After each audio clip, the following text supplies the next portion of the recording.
In John Townsend, I first wrote boundaries. We were talking about boundary conflicts, and people had boundaries. They had to set limits sometimes on some hurtful people. Then the question began to arise shortly after that. Well, if these are the people I'm saying no to, who do I say yes to, right?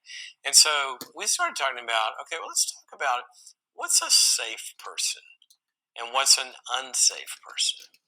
And broadly, what I began to really love the definition of was that basically what a safe person does is a safe person does three things. A safe person makes me into or helps me become a better version of who I was created to be. See, an unsafe person tries to either they harm you in some way, keeps you from becoming the best you, or they trip you up in some way, or they try to turn you into somebody you're not supposed to be. A safe person helps you become, and because of your relationship with them, helps you become the best version of who you were created to be.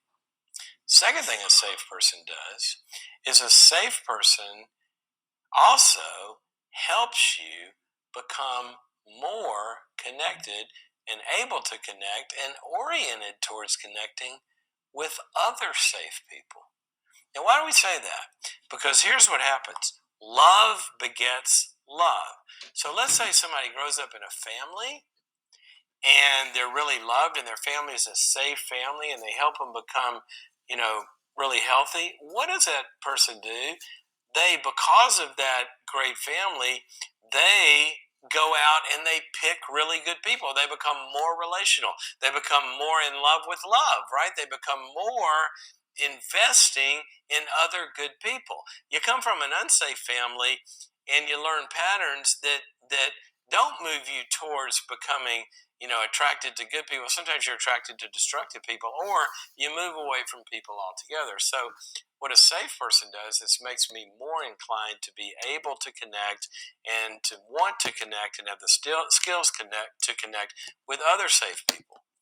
Because some people that you think are safe, they don't want you to have other relationships, and they're not safe because they're turning into a little cult, right? They want to own you. They're possessive. Safe people want us to have other friends besides them. Safe families want us to go engage in the world and leave home sometime. It's like the country and western song, how can I miss you if you never go away, right? So we don't want controlling possessive relationships. We want relationships that build us to being better relational people. And then the third thing that a safe person does is it helps me get a safe person, the relationship with them helps me get closer to God. Now, different people look at God in different ways, and we'll get into all of that. But in my view, the God that I believe in is a God of love and a God of forgiveness and a God that is a spiritual God that wants you to become healthy and wants you to find your purpose and serve other people and develop your talents and learn how to live. Well, good relationships foster our spiritual growth and development. They foster us getting into larger, we talk about God, God's transcendent, the bigger issues in life, purpose and meaning and deep spirituality. See, good relationships get us out of this materialistic, temporal, self gratification world. They cause us to be called to higher purposes. So I think it's safe people doing all those things, and unsafe people make us go the other direction.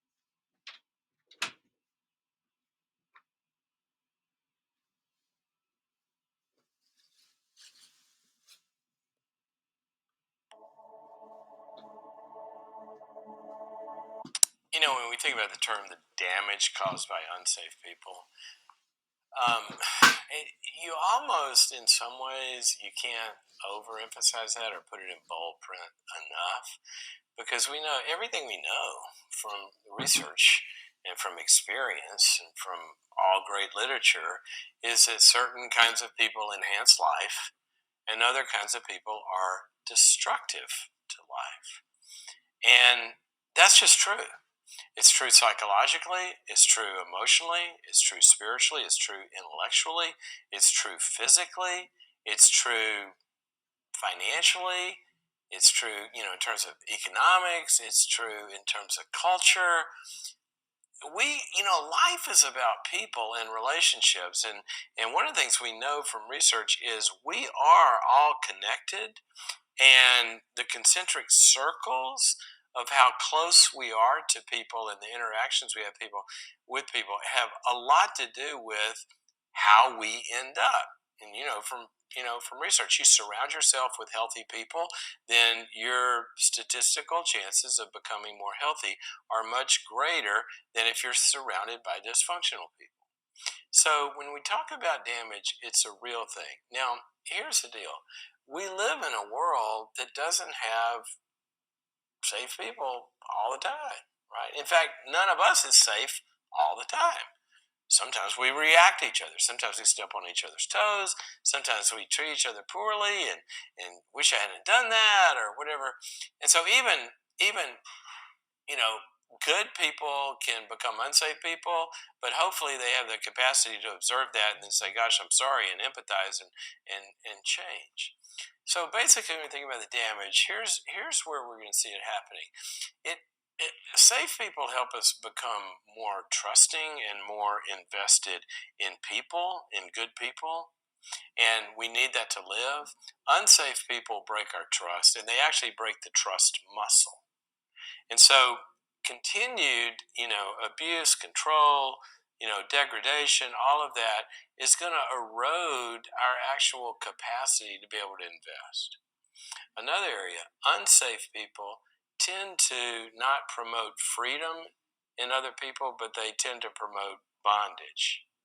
So they oppress them, they control them, they try to possess them, they try to own them, and they basically take the steering wheel away from them for their own lives. They don't let others make their own decisions, have their own preferences, all of that. And so, one of the big damaging things is this invasion of boundaries, is the overtaking of somebody's property. So, your heart, your mind, and soul, you should be in control of that. And unsafe people break down your ability to have a sense of self control. Thirdly, unsafe people damage our capacity to be able to metabolize hard things in life. Take failure, for example. Everybody fails. You have safe people around you, they're going to come around you in that failure and they're going to help you learn from it. They're going to support you. They're going to lick your wounds for you. They're going to put some medicine on those wounds. They're going to instruct you so you don't fall down again. They're not going to shame you, guilt you, condemn you, beat you up for it. In fact, they're going to say, "It's okay. We're all like that." They're going to identify with you as failures. I mean, that's what a great recovery group does, right? Somebody goes in there and they go, "Hi, I'm so and so, and I'm a whatever aholic." And they go, "Hey, glad to have you here." They identify with what's going on. They identify with your suffering. They identify with loss. They identify with grief. You lose a loved one, a safe person is going to come, put their arms around you. You go through an illness or some kind of devastating loss, they're going to put their arm around you. Unsafe people are going to do the opposite. They're going to somehow make going through that failure worse, or going through that tragedy worse, or they're going to inflict that damage upon you. So we live in an imperfect world. Safe people help us negotiate an imperfect world. Unsafe people make the world more imperfect, but not only that, when we do fail or we do hurt, they don't help us resolve failure, pain, and hurt. And they also destroy the equipment inside of us that can do that, our ability to face it. And then fourthly, safe people help us become like contributors. They teach us skills. They model things. They mentor. They encourage your gifts and your talents. And what they want to see is you becoming the best you can be. And they nurture your talents and your gifts and your abilities and your career and your ability to think for yourself and all of that. And they'll invest in it. They'll teach you. They'll give you feedback. Unsafe people try to keep you down, and they'll belittle you, or they'll tell you you don't have gifts, or they'll try to steal your gifts, or use your gifts, or exploit your gifts. Remember, the development of gifts and talents in another person is one of the highest services that we can do for another person, instead of just enabling them. Or, it's like a parent. What does a good, safe parent do? They don't keep giving somebody allowance until they're, you know, 30 years old. They develop the talents of that person through education and through good, supportive relationships, so they can go earn something called a paycheck. So to empower others to build each other up, that is one of the most important things that safe people do.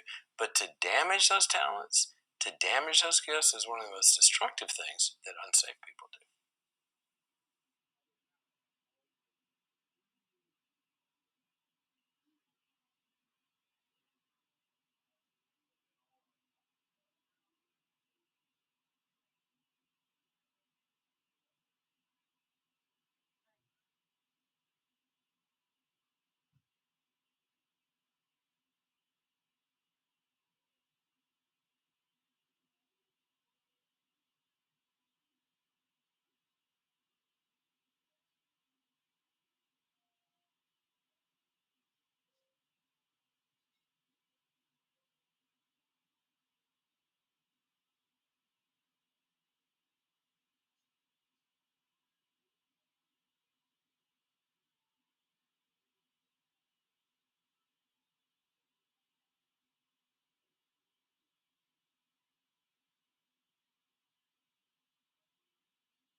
How to remove unsafe.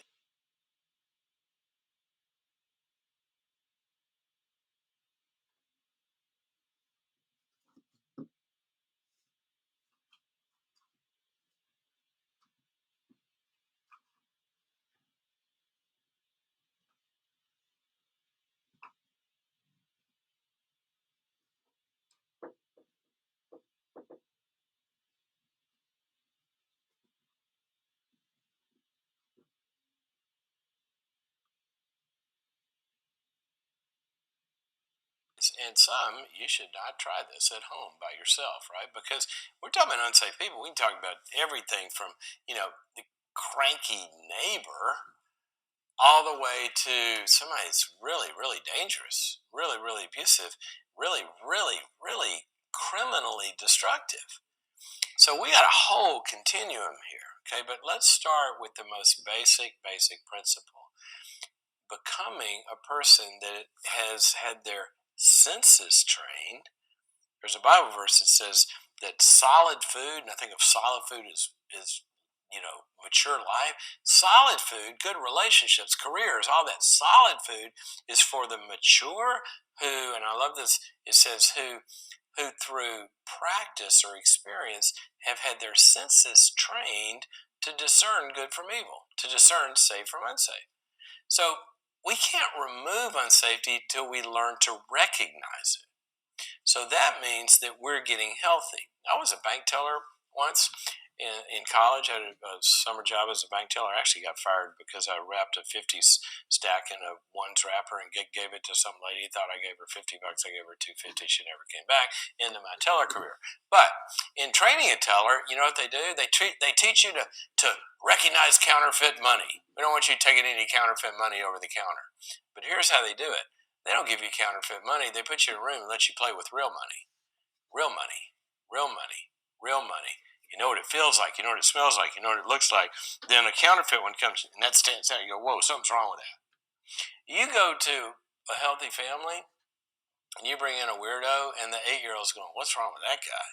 You go into a dysfunctional family and they bring in a weirdo, they call him uncle, right? It's sort of like they don't recognize. So as we're getting healthy and learning to trust and learning to be free and respect and forgive and grow, then that's the first thing is being able to recognize what unsafe is about. That's having a good value system as well as personally kind of, getting healthy. Now, once you do that, the removal thing, well, the first thing is basically, I remember a lady said, how do you deal with critical people? I said, easy, you be honest with them. You'll never hear from them again. Well, sometimes just being honest with people, say, you know what, I disagree with that. Or it's like another lady said, how do you deal with controlling people? I said, convert them. She go, convert them? I said, yeah, convert them into frustrated people. There's no such thing as a controlling person if you say no. Somebody tries to control you and you say no, they're not controlling. They're not controlling anything. You have control of you, but now they're pretty frustrated, right? And so you want to remove them. Well, a lot of times when you don't play the game, they just go away and find somebody who will. So the biggest way to remove unsafe people from your life is to be healthy because dysfunction won't work with you. And so, what usually dysfunctional people do is they don't like it when you're requiring health. So, they just, by and large, they just go away. Light dispels the darkness, it drives it away, sort of like an immune system. Now, having said that, there are some that are stronger maybe than you are. And so, that's when we really might need some help. You might need a group to support you. Like you got an addict in your life, you probably need to go to Al Anon in order to learn to have the support and learn the skills to be able to do that because you can't do it on your own. It takes a village, right? So don't try to do this on your own. Next from there is actually where that group might have to stand with you. And next from there, remember the old Warren Zevon song? Send lawyers, guns, and money. Dad, get me out of this. He gets tied up with some very destructive people and he calls home, Dad, send lawyers, guns, and money. Well, that's a pretty good formula for some destructive people. Lawyers means there are some people, I've seen some people, like some abused women, they got to call the lawyer and get a restraining order. They got to call the police to show up and protect them. And then the money part, they got to spend some resources in doing this. You might have to go to a shelter. But here's the thing, look at that continuum and ask, I'm going to start by being healthy and see if they're allergic to that, and then they'll go away. But if that doesn't happen, I'm going to get some groups around me to support me. If that doesn't happen, if that doesn't help, I'm going to get somebody to go with me, talk to that abusive boss with me and HR in the room or something, or do an intervention, for example. If that doesn't help, I might have to remove myself. If that doesn't help, I might have to get some other people that are stronger. So there's a whole continuum. But it starts with just start to get in control of your own behavior. Have some rules. I'll close with this one. I remember one night I came home, pulled up, got out of my car, and this neighbor, this lady that she lived several houses down, I didn't really know her. I, said, she is just drunk and cussing and coming. You drove by my house and you didn't stop. I don't know what she was, but she was just screaming and abusive and all this. But she was wasted. And I turned to her and I said, you know what? I have a rule in my life. I don't really resolve conflicts with people while they're drunk. And so I tell you what, go home, sober up. Tomorrow, come knock on my door. I'd love to talk to you. Never heard from her. She probably didn't even remember it. And I don't know what I did, but I'd have been glad to talk to her. But there are certain rules. Once you start to live those out, sometimes they just go away. Other times you need help.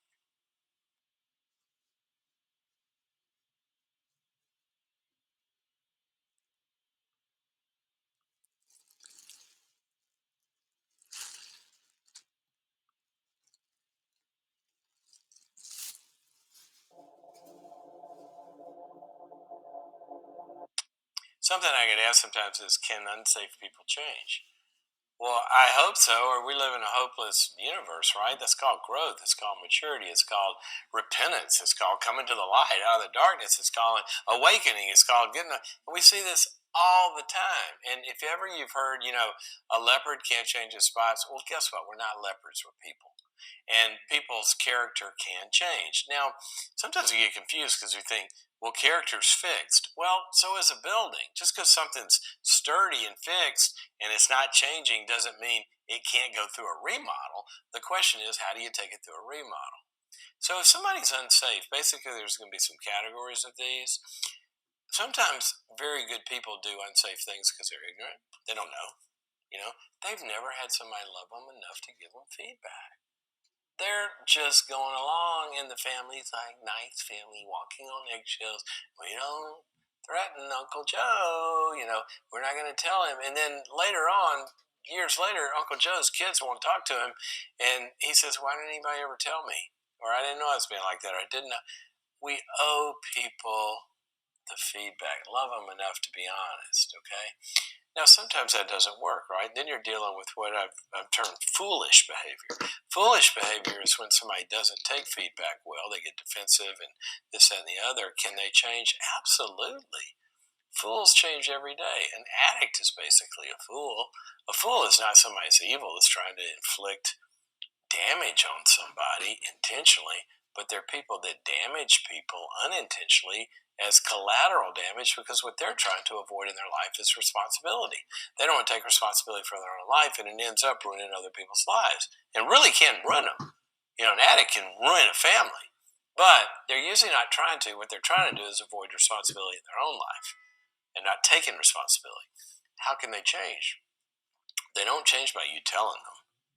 They change by limits and consequences. That's why the message of boundaries is so important, because it actually is one of the ways in which we can set limits where somebody starts to experience the consequences of their behavior. So an addict finally, instead of people saying you drink too much or you use heroin too much, instead, shut up, don't say that. Do an intervention and say, look, there's going to be some consequences. We want you to go to treatment, but if you don't, then we can't live with you. Okay? Consequences can actually cause people to change. But there's some other people that they're actually trying to inflict damage. I mean, it's really the way I think of one of the ways I think of evil is somebody that is intentionally trying to inflict damage for the sake of inflicting damage.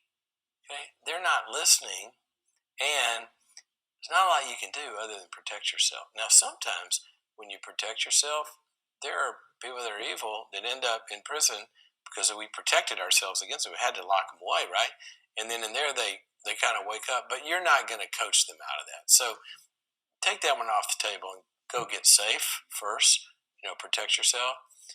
But people can change through feedback. People can change through modeling. People can change through getting in a healthier environment. People can also change through somebody having good boundaries and having some consequences and saying, look, I'm going to give you a day off without pay, and you can go think about this. And if you come back and you want to be different, you'll get your job back. If you don't, you won't. Okay? I mean, it's basic, but we don't sometimes realize I got to have different strategies for different people. But absolutely, unsafe people can change. We see it every day, every single day.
We always want to think about we're making rational decisions in relationships, right? Well, not so easy because rational means that your head is involved, and there's this other thing called our heart.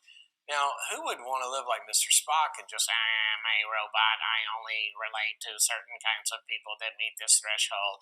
And there's no chemistry of life, there's no guts in that, there's no passion, there's no heart. The problem is when our heart and our heads don't work together. See, an integrated person, everything works together. So your heart might go pitter pat. And I'm not just talking about romantically. I mean, even in friendship or for a job or whatever, you have a heart for this and you care, but the rational part kind of sees some things that maybe this isn't quite good or should not check this, and you're trying to, but your heart is so overpowering. Okay, so the first thing is we got to look at, do I, know the phone number to each part of me? Some people just have the phone number in their head, and other people just have the phone number in their heart. And here's the problem, and this is where irrational decisions come from. Basically, we make the most irrational decisions in a state of need. Actually, where we're filming today, there's a bowl of fruit that was sitting here last week that somebody forgot to throw out. And our producer, Greg, walked in and said, I think you got some undergraduate research going on in that bowl of fruit. And look at this, all moldy.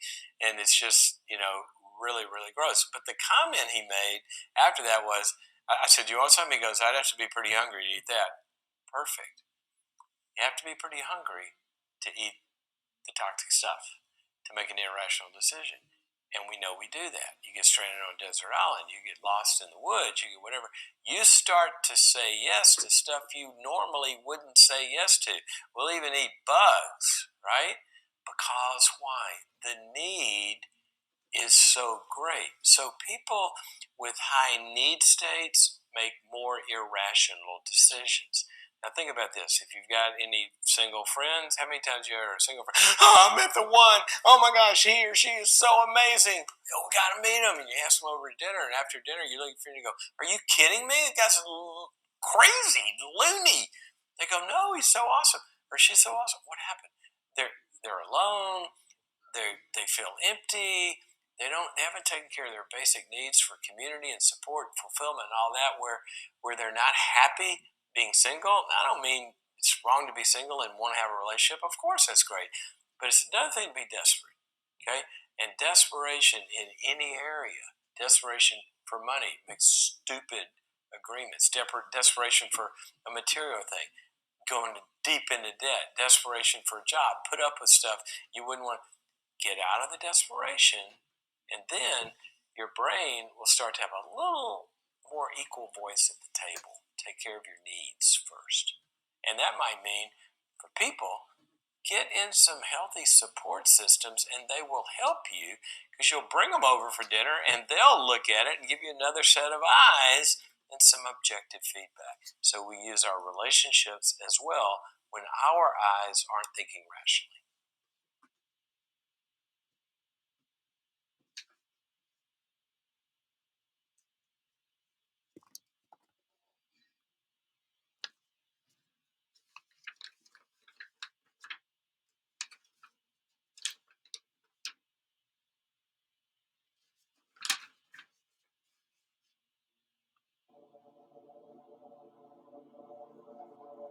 A lot of times I get asked, is it me or is it the situation? Am I in all this drama and this mess?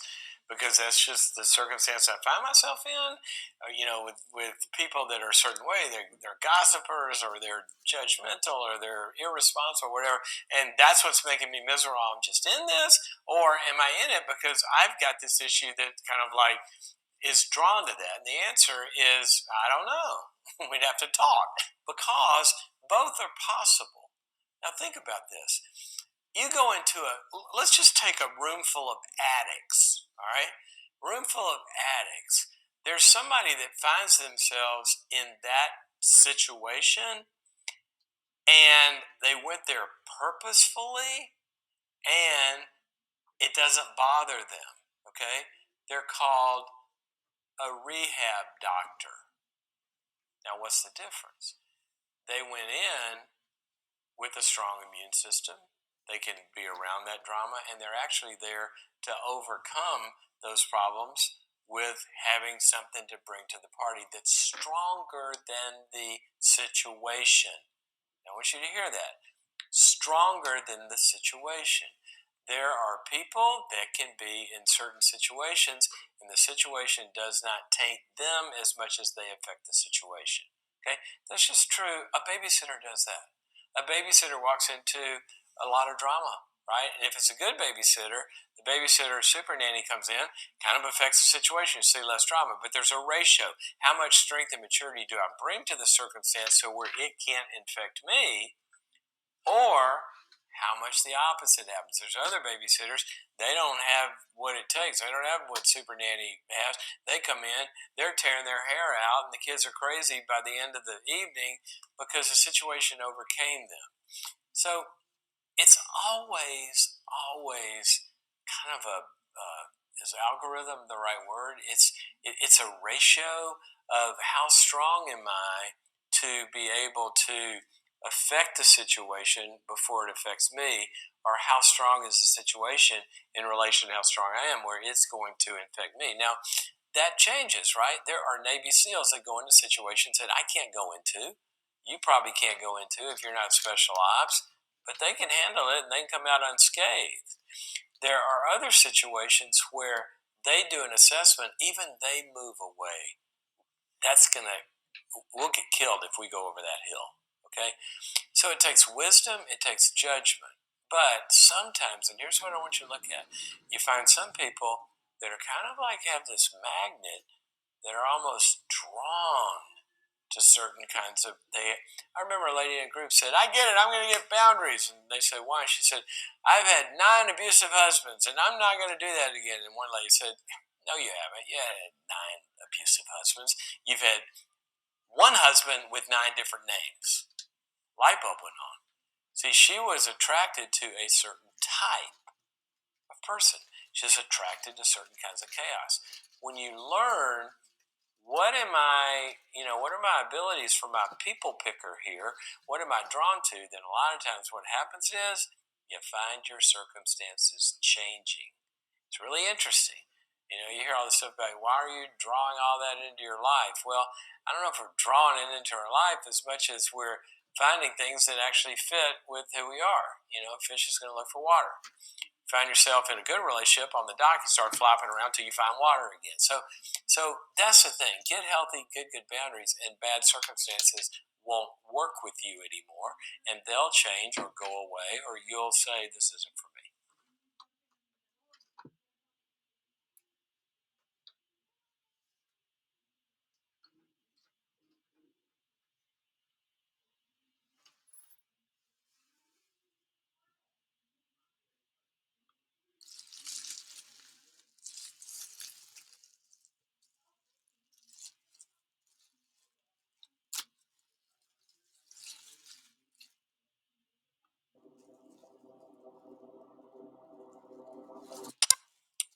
The book The Power of the Other, I talk about how relationship affects us, and our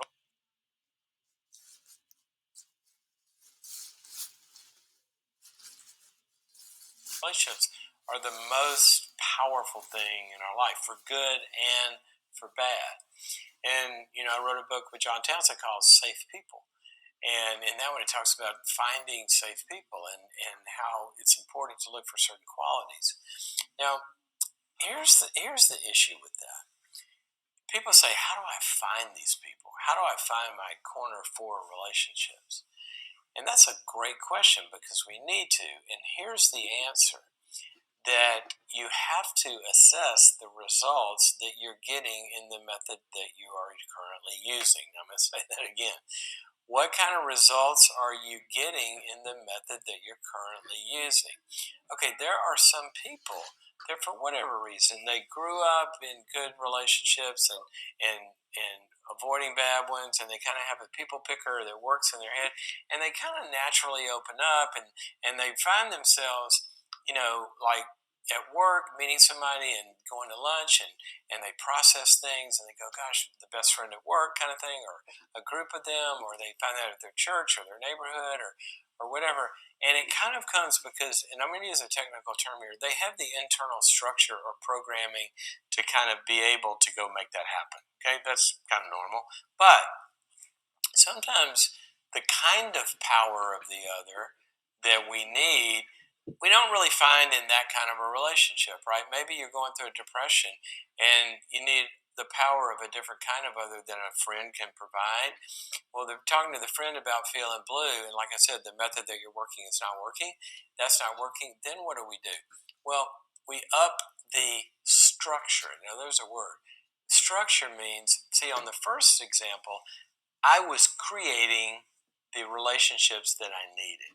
When I find myself not creating them, I need to look for a structure that is offering those relationships. Okay? If I need more than my friend can give me in helping me with not feeling good, what structure exists out there that actually hangs a sign up and says, "Hi, we're here to help you if you're depressed"? See, now we've gotten away from our ability to create that to joining one that's already there. So sometimes some people build communities, and they're good at that, and they don't need to join a community. Go to a church with a good support system, or a good singles group, or a good, group of young parents that are all in this together. See, think of, am I able to do it, or do I have to join a structured place where they do it for me? All I got to do is show up and participate. So it's kind of like, you ever seen some people that are really great at working out, and they get up every morning and they call it a bad day if they don't get to go to the gym. I call that a whew, I got off today. I didn't have to go. See, I need the structure. I got to go to a class at a certain time where there's a teacher there, or a trainer, or a buddy system. So if it's not working for you, think of what you need. Do you need support? Do you need grief counseling? Do you need addiction recovery? Do you need coping with an addict that you live with? Do you need career advancement? Do you need financial help, from a financial, support group? Do you need to lose weight? Whatever it is, whatever's not working and finding the right kind of people on our own, we got to go to an external structure where those exist.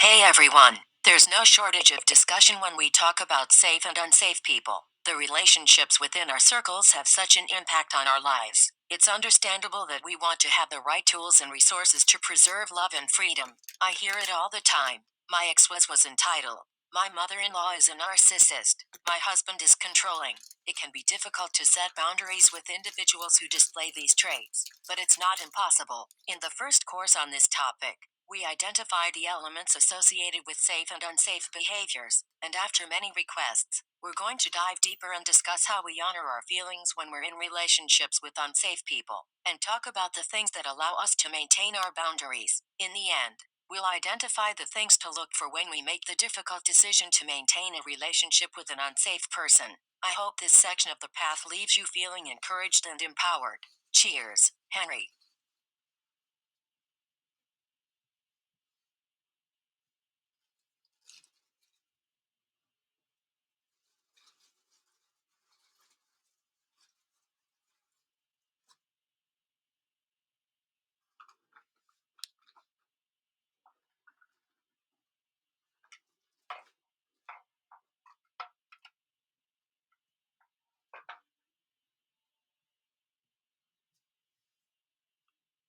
So, one of the things we have to always look at when we're talking about dealing with safe or unsafe people is what tools do we have available, right? If you're dealing with an unsafe person, then we know that a lot of times they're not really on the same page about becoming safe as your need for them to be safe is.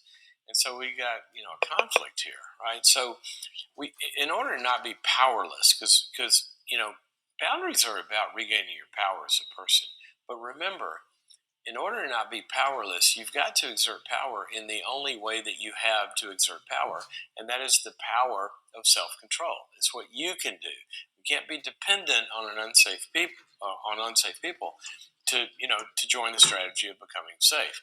Boundaries ultimately with unsafe people ultimately, and I'm going to say ultimately because it's a process. The process is if what you want to do is if you're experiencing unsafety, you want to have a process of trying to get to safety with that person, right?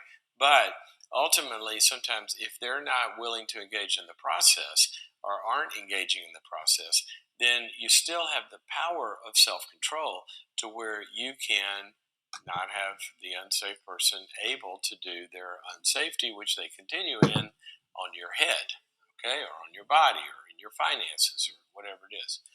So I want to start with a concept here, and that is that what we're talking about is we're moving from internal to external. Now, here's what I mean by that. When when everybody's a little kid, somebody should teach them to play in the sandbox well, and kits don't come with batteries included. They don't come with the software included. So when they get in the sandbox at a little age, then hopefully somebody, a teacher or parent or somebody, is helping them from the outside. They're helping them to learn how to play well, how to be a safe person in the sandbox. Now, that's not in the kid, it's outside the kid. But what happens is in that relationship, the parent or the teacher is beginning to kind of give them the guidance and the tools and all that so that it becomes inside the kid where it's living in the kid. And then the kid has self control and they become a safe person. All right. So think of outside versus inside as kind of the process. Now, I'm going to flip that for a second. And I want you to begin with inside to outside. So that tells us that before we get to ultimately the tool of dealing with unsafe people are consequences. Because sometimes they're not going to respond to the program and they don't have it inside of themselves to control themselves to stop hurting you. So we've got to move to having external consequences outside of them, and that's like a fence, right? If the dog doesn't have the command inside his head to not run in the street, you put a fence up. So boundaries are about a lot of consequences. Sometimes we have to have, if things aren't going well because they don't have them on the inside. But let's start with that. Remember, and there's a kind of letter I get that breaks my heart more than any, and that is when somebody uses boundaries to all of a sudden go from, you know, we have a conflict in our relationship to, I'll never talk to you again. Or we have a conflict, I don't want to see my family ever again. Or we have a conflict to, I'm shutting you out of my life. See, shutting somebody out, that's the ultimate consequence. That should never hardly, I mean, in certain instances, right? There's physical abuse, and you gotta get to safety, of course. But in a relationship, that's kind of a process that we want to get to as kind of, sort of like the final strike, right? We start by trying to engage people by talking about it. And you tell them and you let them know one of the characteristics of a safe person is they can begin to hear. So you want to make sure you're going through a process here where you've tried a bunch of stuff, as we'll get to, more in a little bit. So having said that, boundaries, once you've talked about something with an unsafe person and talking isn't helping, one of my favorite proverbs in the Bible, it says, don't confront a mocker lest you incur insults upon yourself. In other words, you've seen this kind of person. You go talk to them, and they start to, well, it's because, if you didn't do this, and you're the problem. Now, in reality, you're the victim, but somehow you become the problem. Okay? So, what we learn is this, that talking hasn't helped. So that's when we stop. I like the phrase, you know what, Joey, I've talked to you about this, and I'm not going to talk about this problem or your drinking or your rage or anything more. What I need to talk about is that talking doesn't help. And so, if you're not going to respond, I'll give you one more chance, but if you're not going to respond to owning this, that if we're going to have a close relationship here, that you've got to change this behavior. If you're not going to do that, then we're going to have to move to a different kind of place in our relationship. And if you continue to do it, then I'm going to do A, B, or C. That's an if-then statement. I can't stop you from doing it. But if you do continue to be on heroin, or if you do continue to yell at me, or if you do continue to go behind my back and try to turn people against me, or criticize me in horrible ways, whatever that is, if you do that, I need to let you know that then, if then, X is going to happen. Let me give you some things to fill in the blank of what X is. First of all, the first consequence to somebody's behavior is we've talked about words. Now, for some people, this is a new consequence. They've just taken this stuff and they've never even brought it up. You've never even addressed the person. You never even tried to make them aware. So remember, words are your first line of defense, or like an immune system. Your saliva attacks the germs first, low level intervention. The next one is if then, Joey, if you when you do this, it makes it hard for me to get close to you.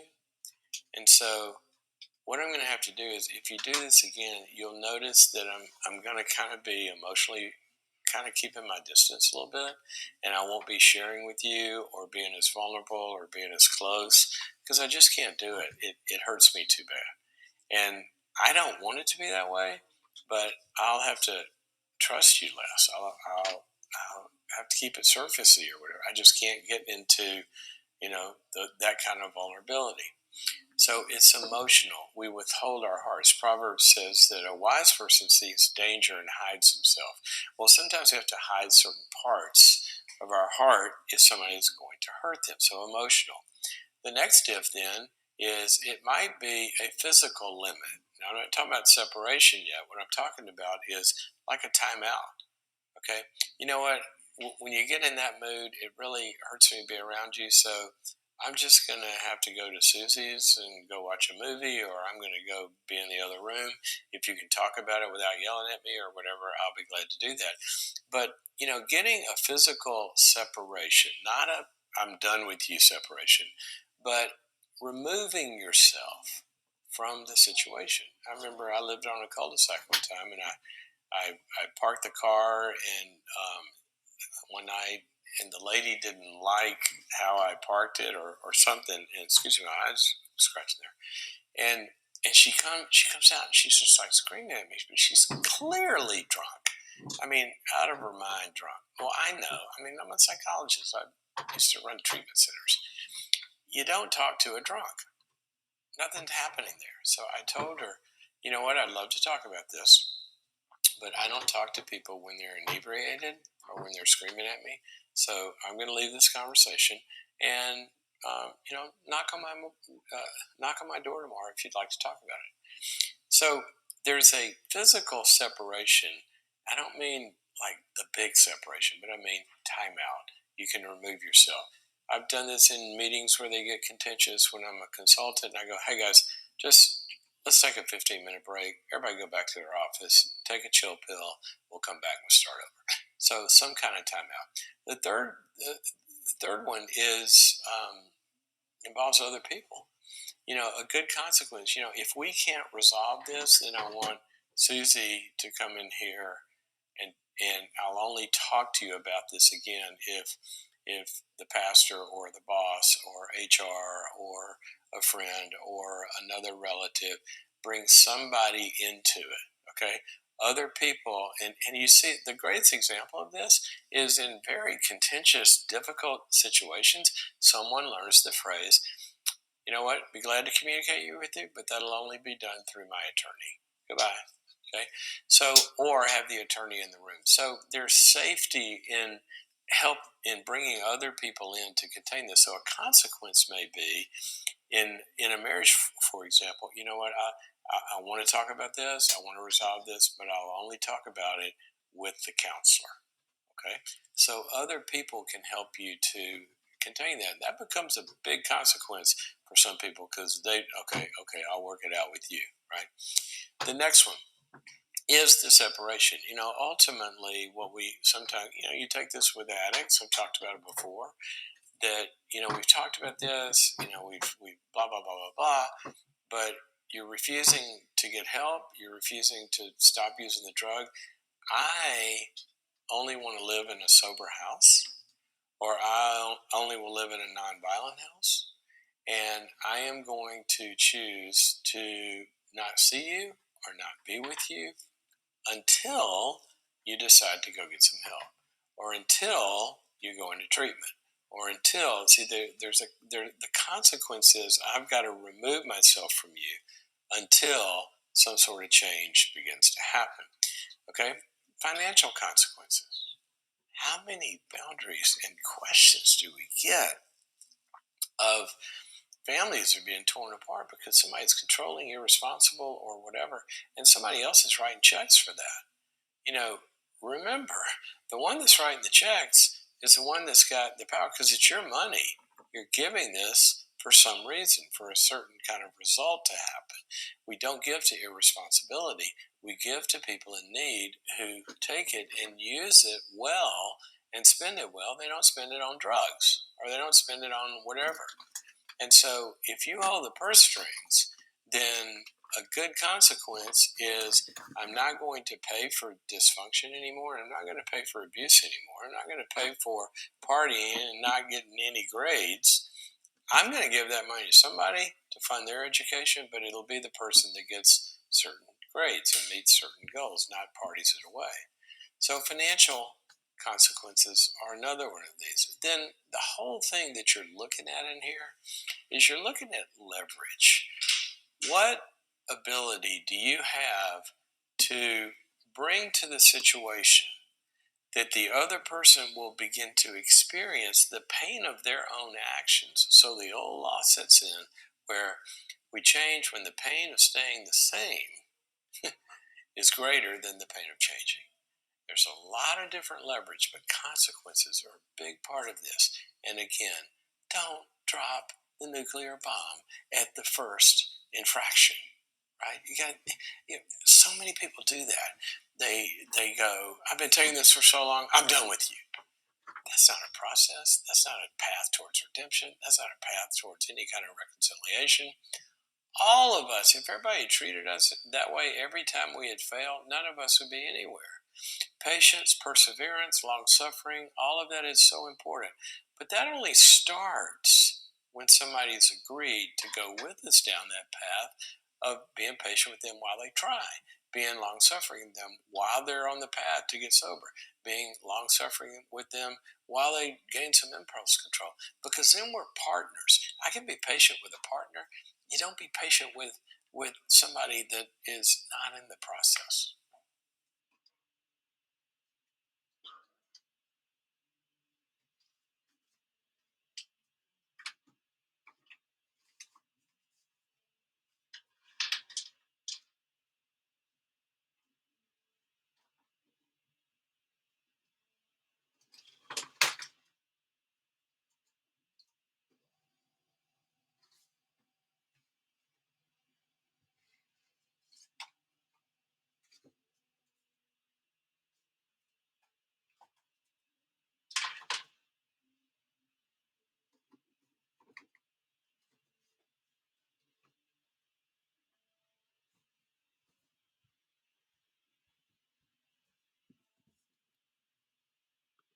So, in dealing with unsafe people, one type you run into is the guy.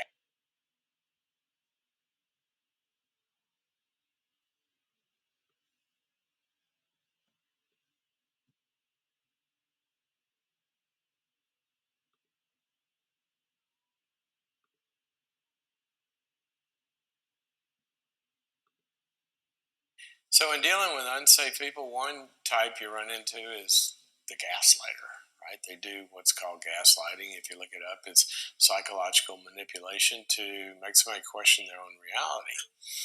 Now, this is, in a sense, it's kind of all of our jobs every day when we wake up in the world to try to figure out what's talking me out of reality.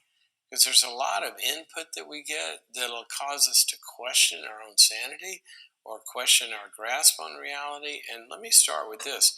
First of all, that is a very, very good trait, right? If we're a closed system and we think that our reality is the only reality, then that can get us into trouble. We want to be open to input from the outside. There's a cognitive process called assimilation and accommodation where we take in new data and then we're able to accommodate that by shifting our view of reality. That's how we learn. Now, the problem is that unsafe people will use that normal human process of taking input, getting another perspective, getting another opinion, questioning what I feel, question what I think, but they will use it in the service of control, manipulation, degradation, hurt, all sorts of abuse. And basically, this process can make you a prisoner. Okay? We've all seen the documentaries, for example, of all sorts of abuse that comes with the gaslighting of altering people's reality to think that the foe is actually a friend and beginning to have them, this doesn't look right, but I guess, and so that shift begins to happen. Let me give you a simple example that you've probably experienced yourself. You might have had a parent or a teacher or somebody say, well, that didn't hurt. That doesn't hurt. That's not hard. Shut up or I'll give you something to cry about. Okay, that's a form of gaslighting. Because what happens is You have an experience. Now, here is the key, one of the keys to getting out of being gaslighted. See, gaslighters talk you out of your experience.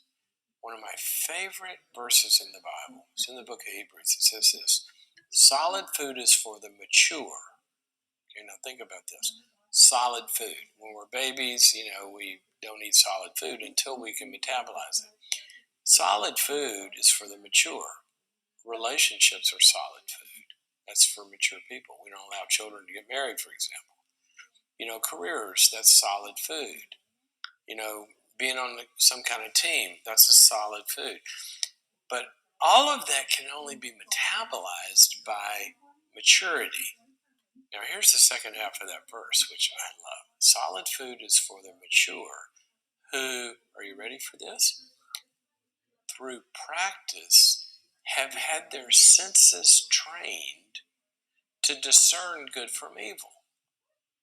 Solid food is for the mature who, through practice, have had their senses trained to discern good from evil. The key word there is practice and senses. Senses, think about this. God has designed you with incredible systems of sensing all the way down your spinal column. Now we know you got brains in your gut. You have emotional brains. You have psychological brains. You have cognitive brains. And all of these are wired together to give you what's been called, among other things, the gift of pain, the gift of fear, the gift of doubt. All these things are gifts because if I'm hurting, okay, that pain is a signal that something is wrong here. And I'm going to start there. If you are hurting, something is wrong. Something is wrong. So when you get trained to have your senses, back into your senses, your pain, your fear, your anxiety, your questioning, your doubt, your confusion, all those things. Whenever I'm feeling one of those things, I've got to ask myself, we have multiple, I got a bunch of them. We've got to ask ourselves, all of our different parts, first of all, what am I feeling? Okay, when I'm in this relationship, why do I go away feeling less than? Is that in me or is that in them? Well, good question. Sometimes we feel less than someone because they're better at something than us. And then we use that better than to judge ourselves. And we come away thinking, you know what? No, they don't try to make me feel bad about myself. I'm doing that to myself. But sometimes you'll realize, oh, wait a minute. They do make me try to feel that way. They do criticize. They do put me down. They do only mention the negative. They do name call. They do bullying. So you go from the inside out to getting in touch with your reality. That's why building character and psychotherapeutic healing of all sorts of problems always starts with empathy, because empathy validates somebody's experience. Whether or not it's true, it builds the ability to see what's true. A hostage negotiator walks in to, somebody's holding somebody hostage. First thing they do is empathize. And they say, gosh, tell me, what's going on here? And they start to talk, and gradually through, in their view, they are in danger. In their view, this is the best solution and all that. But the empathy begins to increase the ability for something we call reality testing. Now think about that in you. If you're getting gaslighted in some situation, the first thing you've got to do is run somewhere where somebody's going to listen to you. Okay, you can say, you know what? There's something feels off about this. My senses, my intuition, my gut. I don't have a good feeling about this. And then I bring it up, and they tell me, well, no, that's because this. Watch the crime dramas and the documentaries of how they lead them into all sorts of stuff. People question it, but then the gaslighter had an explanation because you're getting talked out of your senses, right?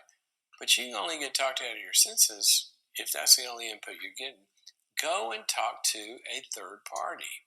Not to gossip, not to divide, turn them against them, but in the service of finding reality. If a couple goes to a marriage counselor, what a good marriage counselor is going to enter into that and say, whoa, whoa, whoa, that's not true. What you just said is not true about her. Or what you just said is that's not what they're doing. So find a connection of empathy that's going to help you get back in touch with. What are we trying to get back in touch with? Your feelings, what this relationship's, how it's changing your thinking, how you're getting cut off from other people and you're getting isolated, how you're feeling powerless and losing control, how you're getting more pessimistic about life and yourself and the future. When you start to sense through anger or fear or anxiety or questioning yourself or doubt, or you're getting reduced in some way, keyword when you're getting gaslighted, you're becoming less of your former self. Safe people, go back to the book. Safe people do three things. They help us become more of who we're designed to be, not less. They help us feel better about relationships and love and connecting with others, not worse. And they help us get closer to God. Now, if somebody is diminishing you, then the fumes are going, right? And you're getting polluted. So you got to get in touch with your reality. And if they're so powerful, they're causing you to question your reality and they're saying, I'm not hurting you, but you're still hurting. Well, I'm not confusing you, but you're still confused. If they say, I'm not embezzling, but money's disappearing, let the data talk to your senses. But if you're having a hard time going and holding on to those senses, then go find a place where somebody's going to listen. They're going to help you sort out reality, and then you can find the proper intervention.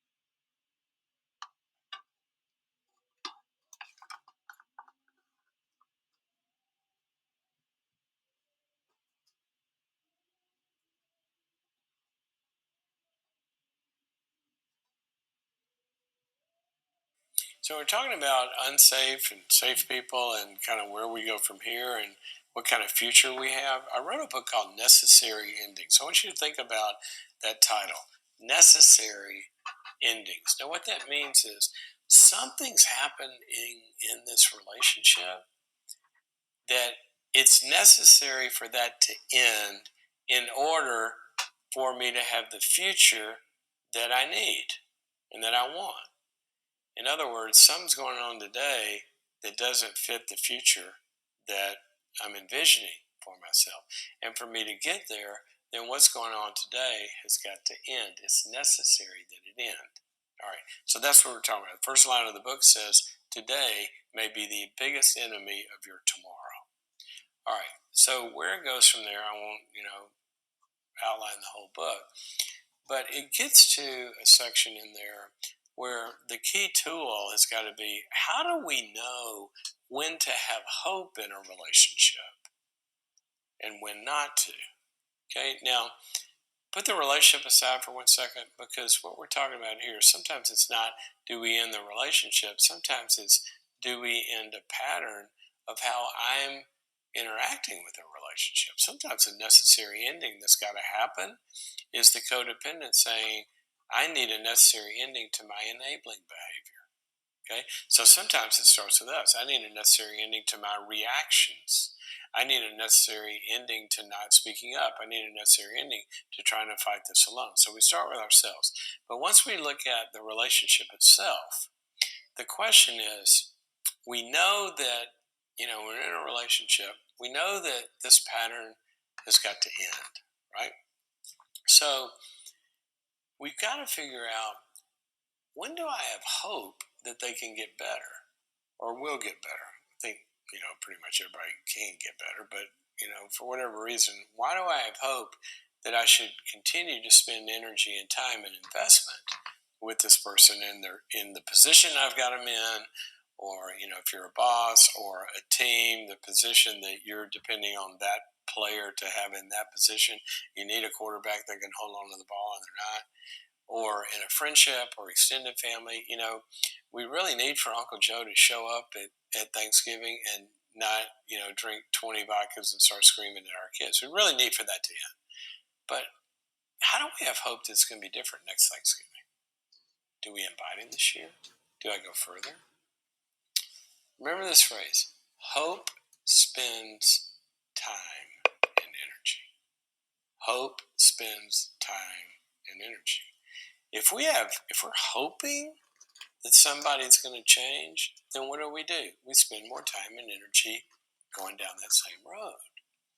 But here's the big distinguisher: is it hope or is it a wish? Now, a lot of times somebody say, well, I'm still dating her, or I'm still dating him because, gosh, I hope it's going to get better. That's a great hope, but why do you hope it's going to get better? Well, and you get down to it, you know why they hope it's going to get better? Because they really want the person. Well, that's a desire, that's a wish, it's good, but that's not hope. Hope is objective. Hope grounds itself in a reason why I think this is something I can continue to keep hope alive for. And in the book, what I talk about is we need, the hopeless moment is one of the most important moments we can get to, because what we do is we say, I don't have hope unless, that's the key. I can have hope that this relationship's going to change or their performance is going to change if, okay? Unless certain things happen, I have none. But if certain things happen, then I can spend more time. So then we've got to look at what are the things that have to be in place for me to not have an unnecessary ending. The last thing I want you to have is fire somebody, break up with somebody, divorce somebody, whatever it is, like there's no hope when there can be hope. But there can only be hope if certain things are present. So, what are those things? Well, the first thing you need is some sort of admission by the other party that they got a problem. It's really hard to get better if you don't have a problem. So, we got to have them agree with, you know what, you're right. This is what the feedback says. I guess I have an issue here. Great. Now you got an issue. So what are we going to do about it? Well, the next thing you got to have is you got to have some motivation by the person to do something about it. I can have a problem, but if you're the one, I can say, yeah, I probably use drugs too much or drink too much or I'm lazy or whatever it is. But if you're the one having to push me all the time to go get help and to do something about that, that's not sustainable. So the second thing you have to have is that they've got to have some motivation to, they're the ones that want to go get to their recovery meetings. And then alongside that, they've got to express some kind of need for help. If somebody's telling you they got a long-standing problem that hasn't corrected and they're saying, well, I'll just, I'll get better. You say, how? Well, I'm going to get more committed. I'm going to be more disciplined. How are you going to do that? I want to hear from somebody. Well, I'm really going to need some help. I've called a trainer. I've called a therapist. I'm going to recovery. I'm going online and taking some courses. Some sort of need for something outside themselves. The next ingredient, are they engaged in some sort of process of change that has proven results? They say, well, I'm going to go get my accountability partner, get somebody who's, in my small group or in my company or in my, whatever it is, and they're going to help me. Then I want to know, how many people has that person helped? What's their experience in helping somebody with the problem that you have?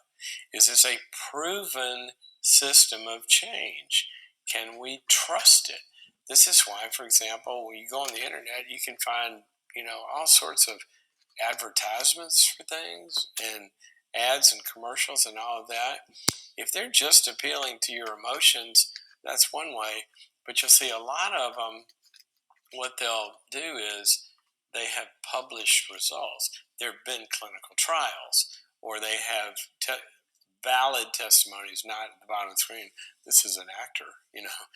But that you go to people and they say, I've been to that counselor or I've been to that group or I've joined this program or whatever. And I have seen a lot of results from it. So there's some sort of proven. The next thing is some sort of validation that you can know they're in the process. If they say, "Oh yeah, I'm going to recovery," well, give me access to your sponsor, so your sponsor can tell us what you're talking about. But they got to say, "Yeah, he's in the program, he's working it." Okay, or the counselor or somebody. We got to have some eyes on this. Trust and verify. It's one thing to trust, but proven records of not changing, that requires verification. And so that's where transparency and inspections and all that begin, to happen. And the next thing is you want to see something that's changing. Now, I don't necessarily mean they're automatically getting better.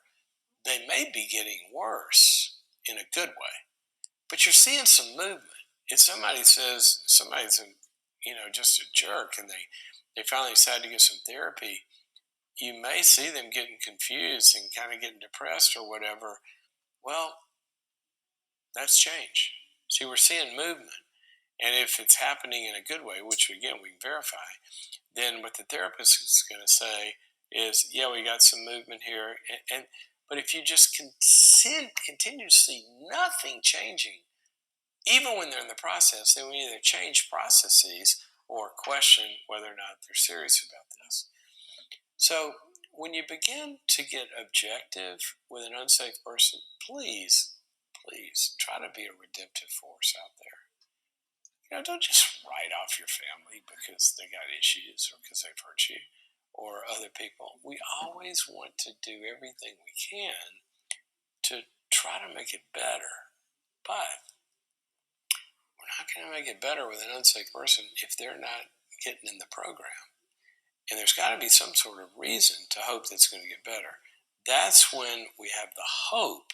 And believe me, I have seen a lot of unsafe people turn into safe people. But I've never really seen it without those ingredients being present. So that becomes a good little tool to think about. Am I getting shined on here? Or is there a real reason to have hope and spend more time?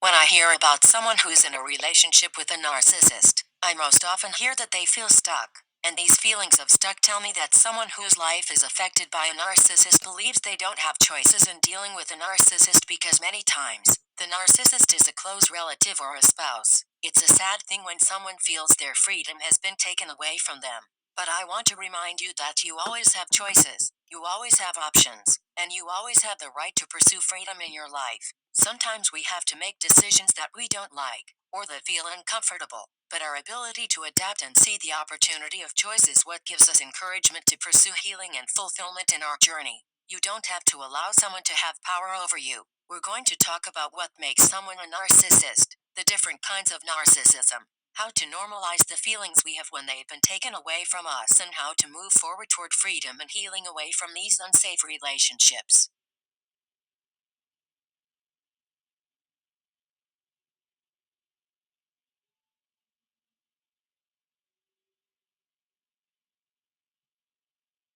Hello, everyone. Now, if you're a regular with us here, you thought I was going to say hi, guys, didn't you? Well, didn't do that. Hi, guys. Hello, everyone. It's good to have you here today. You know what? We're going to talk about something today that I've wanted to talk about for a long time because you guys have asked about it, and it's a big problem out there. And the topic is narcissism. Now, there's a couple of reasons why I've wanted to talk about this. Is that many of you find yourselves in relationships with people that are narcissistic, and there's a lot of pain in those relationships. But also, there's a lot of misinformation about narcissism that's kind of in the general kind of Weltanschauung out there. That what happens is this term gets so overused without being very specific that it's come to almost mean nothing anymore because people go to their therapist and they talk about their husband or their wife or somebody else and they'll say, well, they're a narcissistic personality disorder, and those people, you just need to get out of the relationship because they can't ever change. That is so not true to begin with. I mean, we've been helping people with narcissism for a long time. Okay, so do all of them change? No. Can they change? Yes. Okay, so that's the first one. The second one is that they're not all alike. There's narcissistic behaviors, which I'm going to go into here in a second, but those are driven by different things, and some of them are what we call malignant or really bad. I mean, they're really like not good people to be in relationship with, and others are kind of like very vulnerable little puppies, but they would display some of the same behaviors. And so you don't want to make a rabid dog and sort of like a fear growler into the same animal. Okay, they're not. Okay, so let's get into this. What are we talking about? Well, when I think of narcissism, one of the words that I think of, and I think explains a lot of it, is the word special. Narcissists think they're special. Now, they don't walk around thinking, I'm special, therefore. It's worse than that. They're sort of like a fish that doesn't know it's wet. They just are special. So they approach life as if they deserve special treatment, special admiration, special deferring to their wants. Everybody else should have to wait in line, but I should be able to talk to the manager because of who I am, or I come here often, or whatever. Or they should get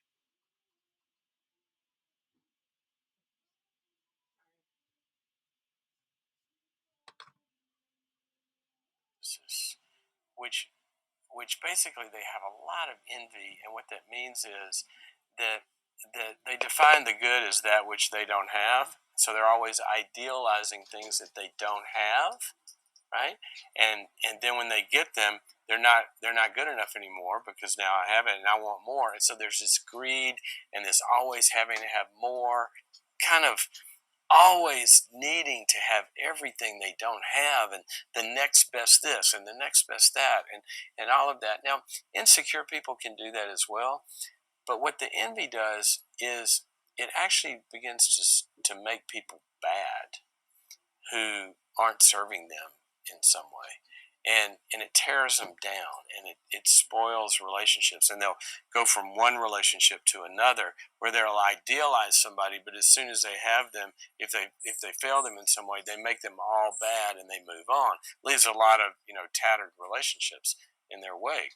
But the other thing about the malignant one is this, the bad one, is that they're they're really at their core, they are grandiose and omnipotent and the ultimate of pride. They really, really, really want to rule the universe.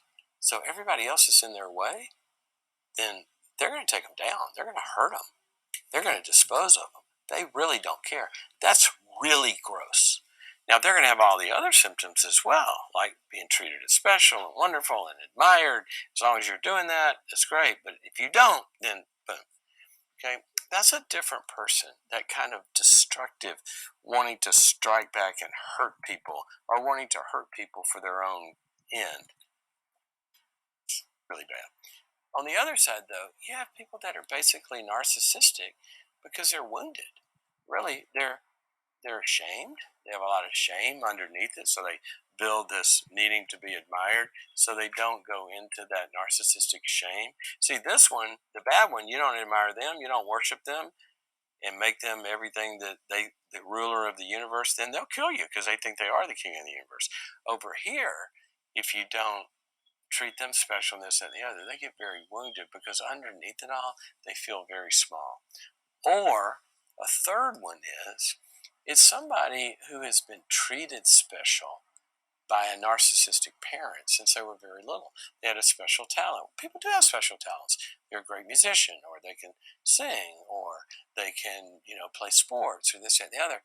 And the parent, instead of seeing, well, I got a normal kid that, poops and, has to be disciplined, and is the best football player on the team, and they raise them with developing this talent, but also setting limits and showing them just because you're good at football doesn't mean that you're special, and you don't treat your sister like that or your brother like that or your teammates like that, and they integrate that special talent into a very humble, nice, loving person that thinks about others.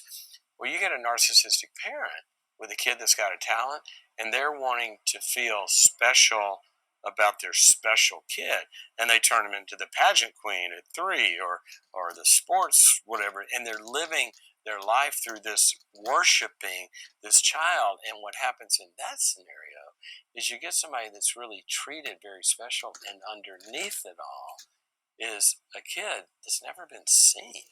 I mean, they're invisible. Now you get the shame and the invisible and the wounded and other narcissistic traits that are defensive to stay away from pain. We treat them very differently because with them, you get underneath that and you start to empathize and you have a real relationship. They'll find, and this is ultimately the answer to narcissism, is they find love is better than admiration. Humans were not created to be worshipped. We don't thrive on being worshipped. If we were, you could go to the grocery store and you would have a very different set of tabloids at the checkout counter. Because what do? You go to the tabloids, every person on the cover of those magazines, back to rehab, split up, fourth marriage for the 19th time, thrown in jail. All of this stuff with destructive life stuff, they're totally admired by millions. They have it all in the being admired and special and worshipped category. But that's not a human need. So underneath it all, they need love. And what do? They can't find. How can you be loved when you're being admired? You can't, because it's not your real self. We're loved when we're accepted as we really are. And so over here, because these people are underneath it all vulnerable, if we can get them feeling safe enough where they start to be vulnerable and around people that are vulnerable with them and respond to that in love, then ultimately they'll give up the narcissism because they find, why drink poison water of admiration when I can have the real stuff, which is love? And they become like everybody else. Okay. Over here, though, there's no vulnerability. And the only way to deal with these ultimately is, you got to have such strength and strong limits to stand up to them that if they finally do get humbled and go into a place of need, then you can help. But they're very different. And I don't want you just assuming because you see somebody with narcissistic traits that, they're an evil person that you need to get away from. I think you need to kind of deal more wisely than that. Okay, so that's kind of an overview. I feel for you if you're on the other end of this because you feel invisible. You feel like you're not cared about, you're not seen, you're unfulfilled in this relationship. It started off great because they are special. They got a special talent. Oh, it's so what? This person is so amazing. And then you get into it, and you get hooked, and you get in the orbit, and then after a while, well, what about me? Well, there is no what about me. And so narcissistic people can be very attractive, extremely attractive, because generally you can't have that kind of specialness if there's not some card you have to play, right? And so you get in these relationships, and then it doesn't feel so good. So that's a little bit about what narcissism is. It's the specialness, the admiration, needing to feel better than everybody else, feeling like I'm better than everybody else, having emotional reactions to everything, anger or woundedness or all this kind of stuff. Basically, we're talking about not being equal people who are have good parts and bad parts, and we love each other and look out for each other. That egocentricity and specialness and being better than everybody else, that's what we call narcissism.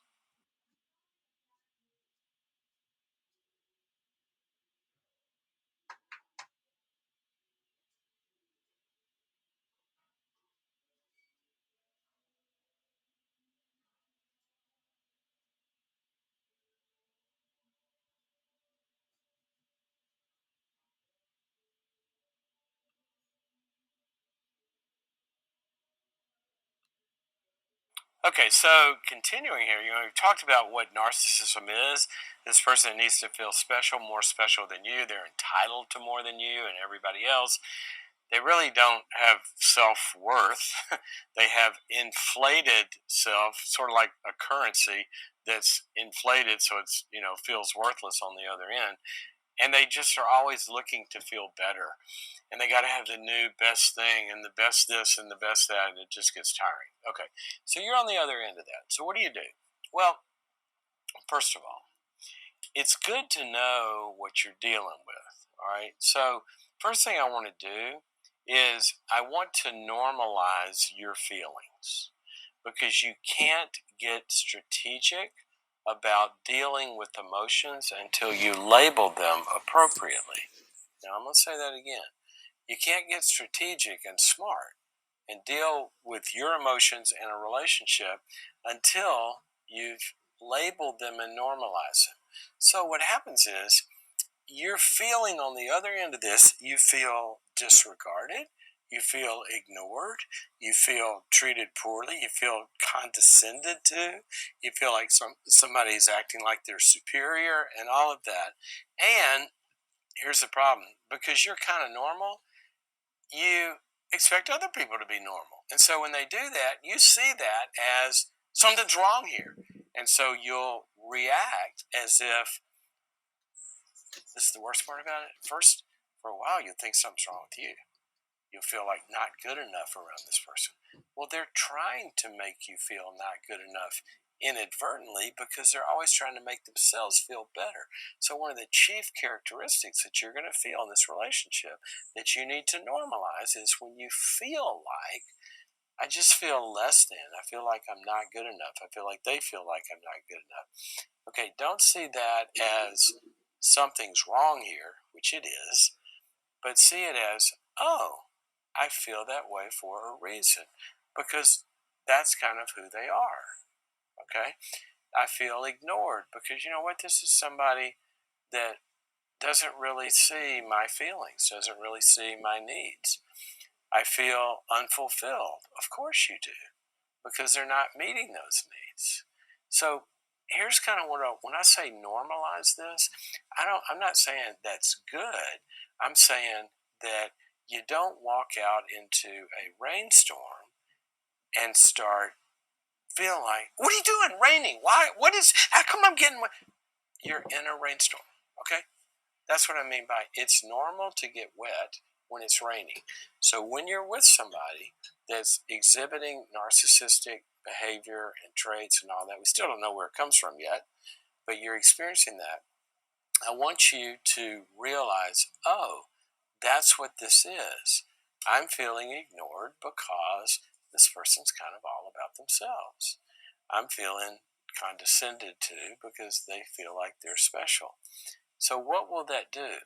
Well, now I can get strategic, because when I walk out into the rain, I don't cry foul that it's raining and try to get the rain to stop getting me wet. What do? I go, it's raining. I better carry an umbrella. Better put on a raincoat. Maybe don't want to go outside. See, there's a lot of options you have once you figure out that it's raining. Okay? So that's going to help you calm down. It's going to help you to give up something. If you want to exist and restore and repair, use well this whatever it is in this relationship, then you got to give up the need and expectation for it to be something else. Okay, because the expectation, if I got a dog that barks all the time and I keep expecting it to be a dog that doesn't bark, I'm going to have a lot of things interrupted by barking and be frustrated. So the first thing you got to give up in the beginning is say, okay, they're not going to, I can't expect empathy. I can't expect, mutuality. I can't expect all of this. And you just expect them to be themselves. Now, I'm not saying that's going to be like that forever, but I'm saying normalize it so you're not reacting. You can be proactive. All right. So, second part about that, have somebody that you can talk to. Okay. And if this relationship is important to you, then I want you to talk to somebody that doesn't do what I said earlier, which says, well, they're just narcissistic. You need to divorce them, or you need to not ever talk to your family again, or this, that, and the other. And they come in as the rescuer of you against the other person. If this is an important relationship to you, then you want to get somebody to talk to. And here's the key phrase, that they're partners with you in the service of making this relationship work. Now, that's one of the things you see in marriage, for example. Sometimes a person will go to an individual therapist and they're going to help you with your pain about the narcissist, but they're there for you. And it makes sense, well, just for you, if you're going to feel better, get rid of this person. But it's fine to have individual therapy. But when people are in individual therapy and there's a marriage, for example, or a key relationship, or a family relationship, or a business relationship where there's a lot at stake, it's also good to have somebody who's in the service of the relationship.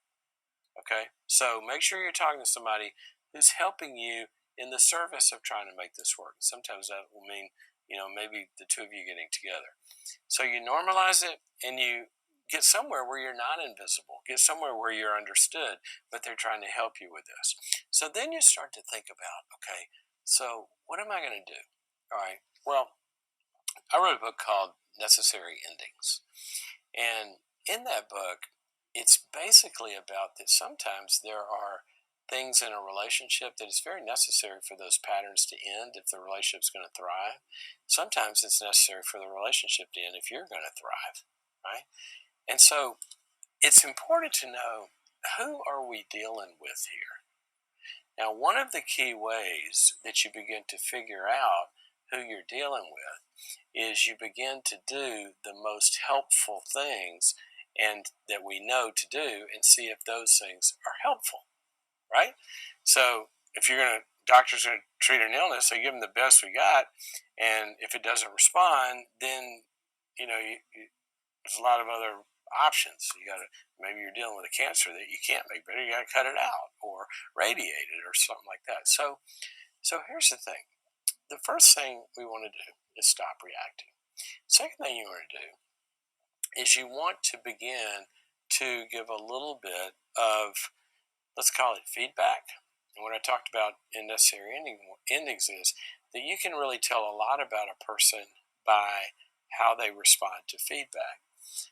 Now, if you can get in a safe environment where you're talking to this person about, and say, I want to talk about our relationship here. Tell me what you want for our relationship. And you start with getting aligned on, are we wanting the same things here? Because you may not be, but what they'll hopefully tell you is, well, I want us to have a good relationship. Okay, I do too. And so let me tell you about a few things in our relationship that kind of keep me from experiencing that, because you might not be aware of them or this and the other. But sometimes I feel like there's kind of, I have a hard time finding a place in our relationship for sometimes if I need something, or sometimes when I'm hurt. I don't think you would like just ignore me on purpose, but I don't really know how sometimes to make you aware of what I'm feeling, or how I want you to do something differently or do something for me. And I know you want a good relationship, but sometimes that kind of stuff, it makes me move away, and that's not what either of us want. Can we talk about that? Well, see, what you've done is you haven't come in with criticism, and you haven't started blasting them and saying you're just selfish and narcissistic and this and the other. what you've done is you've aligned with them for something that they ostensibly want, and that is you want a good relationship. Say, and then you say, well, here's some things that would, I think, make it work better for me, and then you can kind of talk about that. Now, if you're dealing with somebody, like in the book, I talk about some people, you give them feedback and they hear you and they respond, we can work with that, right? Because then you can talk about problems. Well, with a narcissist, you're going to get a couple of other kinds of responses. One is they might feel, well, how can you criticize me? Like, what do you mean I don't love you? And they kind of get defensive. And then you've got to stay in that in a way with empathy and say, gosh, did that hurt your, I didn't mean to accuse you. I mean, and empathize with that and say, I just want us to find some ways, to make this work better. So you go in with empathy and ask, what did that feel like to you? Because remember, you're dealing with an injury there, or not. See, what if you can empathize with how it feels to them, then give them enough safety, then they might morph into being able to come back and respond to the empathy over time and want to work it out, because underneath it all, they really want the relationship. They're just defensive and all this other stuff. And you hang in there with the defensiveness and respond with empathy towards the defensiveness and say, gosh, I wouldn't want to make you feel that way, but tell me why did it feel like that? And you can get it. And now, many times this requires another person in the room, obviously. Sometimes it doesn't, but it can. But you got somebody that'll listen, and then they'll talk about, well, I really felt criticized, and like you don't appreciate or see the good things. That, oh yeah, I do. I totally see those. I'm sorry it felt that way. It's just there's these other things that. So you get in a partnership where you begin to align them with something above either of you that you align around, and that's the having a good relationship. Okay, so empathy, understanding. Another thing that you can do is that you can kind of have a strategy of what we want somebody to feel is the safety to be able to display some imperfection.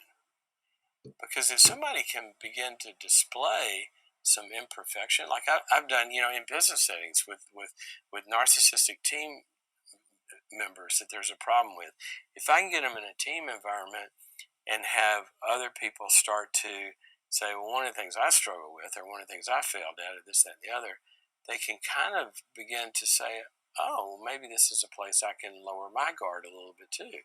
You might want to get in a couples group where you have other couples that are modeling, talking about their struggles together. You're going through a workbook together, or somewhere where they can see being real is contagious. If you can get them around other people where they don't get shamed for that, then gradually they can kind of catch it. Now that's if you're dealing with the ashamed or vulnerable one, and you can be empathic with that, and they start to gradually give it up over time. Okay, and then you respond to that with love. But you also can address that. Uh, you know, get above it and say this. You know, sometimes when sometimes when I share something that you did that hurt me or I didn't like or whatever, it seems like it seems like it feels like to you that I'm attacking you or not appreciating you or feeling like you're critical or something. Does it feel that way to you? And try to address the problem of you don't want them to feel criticized by feedback and start to normalize that. You got to talk about the reactions of, and then ask them a question. How can I do it in a way that doesn't feel so awful to you? And why does it feel so bad? I mean, do you not feel like I value you sometimes? And you're trying to invite the vulnerability out, because in a healthy narcissist that actually values other people, they're just unaware of their special needs, then you can kind of get to that. Okay, you're going to get another kind, though, and this is what I talk about in the book. You're going to get another kind that they don't just get defensive, they get attacking and ugly. and hurtful. Look, it's not going to help the relationship for you to take abuse. Okay. Now, taking abuse works with narcissists because it calms them down, right? You give in to that, then they feel in control and special and all that again. But that's going to destroy you over time. That's why boundaries, we're talking about boundaries, right? And so sometimes when you're dealing with attack and really hurtful behavior that really is abusive, then that's where limits come in. And you say, you know what, I really want to talk about this, but I'm not going to talk about it as long as you're name calling and screaming, or I'm not feeling safe. You know, I frankly, I feel afraid right now, like you're going to try to hurt me. And I don't want to feel that way. So I'm going to place myself in another setting until I feel safe. One of the uh, most well-known theoreticians over the last 50 years that did a lot of the initial deep work in narcissism. We got him, Dr. Otto Kernberg. He talked about how with pathological, personalities like this, which he deals with, he says, look, the number one thing here, and he'll tell him, so the most important thing here in having a conversation with you is my safety. So if I feel like I'm in danger in any way, or you're going to hurt me, or you are, then I won't be here. Okay, we'll end the session, or I might even decide to not treat you, but I'm going to go to a shelter. I'm going to go in another room or whatever. So don't take abuse. That's not what we're talking about in being empathic. When you're empathic with somebody, and if the empathy is working, that's kind of diagnostic in that they have a vulnerability that you can deal with.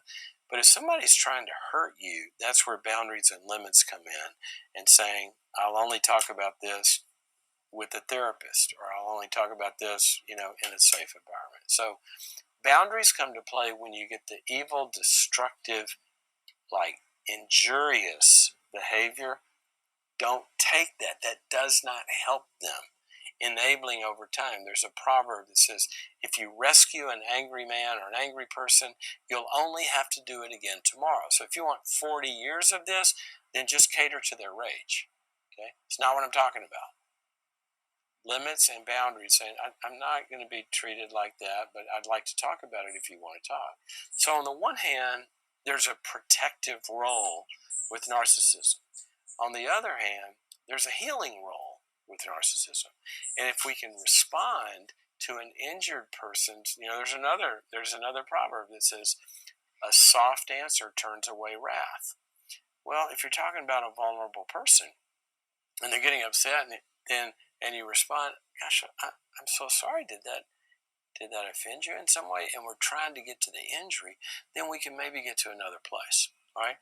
Now, the third thing I want to say about this is that it's very important that if you're going to make a relationship with a narcissistic person better over time, that you get to a place where you can align on mutual expectations.